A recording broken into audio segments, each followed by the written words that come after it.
তোমাদের সাথে তো আগের ভিডিওতে শেয়ার করেছি আমরা সিকিম ঘুরতে এসেছি। সিকিমের ডাইরেক্ট পেলিং চলে এসেছি আমরা।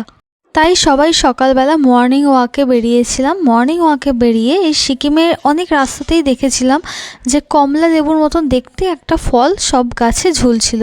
প্রথমে এই দিদাটাকে ভেবেছিলাম বাড়ির মালিক, তখন এই দিদাটা একে পাঠিয়ে দিল এই হচ্ছে বাড়ির বলে একটা ছোট মালকিন।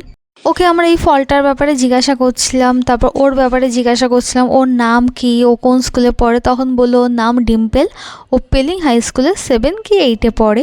আমাদের সাথে যেসব ছেলেরা ছিল তারা তো সবাই লাইন মারা শুরু করে দিয়েছে সিকিমিজ মেয়ে পেয়ে।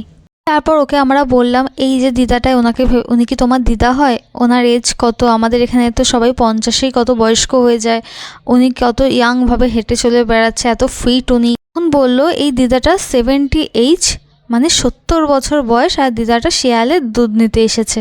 এই দিদাটার সাথে এই দুটো কুকুরও এসেছিল, কিউট কিউট, কি সুন্দর। এই দিদাটার কথা শুনে ওদের দিদাটার সাথে আবার নিচেও চলে গেল দিদাটার বাড়িতে। তারপর ও আমাদেরকে ওদের ঘরে ডাকছে একটু সকালে চাটা খাওয়ার জন্য।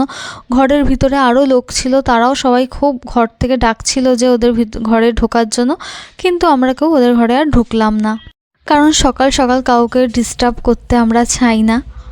ওই যে দেখো দূরে ওই কমলা লেবুর মতন যে ফলটা, এই ফলটার জন্যই মেন আমার এদের বাড়িতে আসা। তারপর ও এই ফল গাছটার দিকে নিয়ে যাচ্ছে, ও বললো আমি তো পারতে পারবো না, তোমরা কেউ পেরে নাও। তখন আমাদের মধ্যে থেকে একটা বন্ধু এগিয়ে গেল বেশি পাকামি করে পারতে, কিন্তু কাটার খোঁচা খেয়ে লাস্টে চলে আসলো, আর পারলো না পারতে।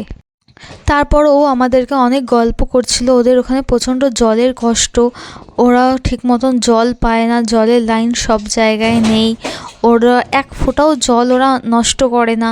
আর সত্যি কথা বলতে ওদের ওখানে কোনো আলো নেই, মানে দিনের বেলা যতটা সুন্দর লাগছে রাতের বেলা একদম ঘুটঘুটে অন্ধকার। আর ও হচ্ছে বাড়ির মেজ বোন, এই হচ্ছে সব থেকে ছোট, আর ইনি হচ্ছেন ওর মা। তো ওর মা আমাদেরকে সকালে ব্রেকফাস্ট করার জন্য খুব করে জোরাজুরি করছিল। সত্যি কথা বলতে ওদের আন্তরিকতাটাই আলাদা, ওখানকার লোকদের খুব ভালো, ওখানকার সবাই।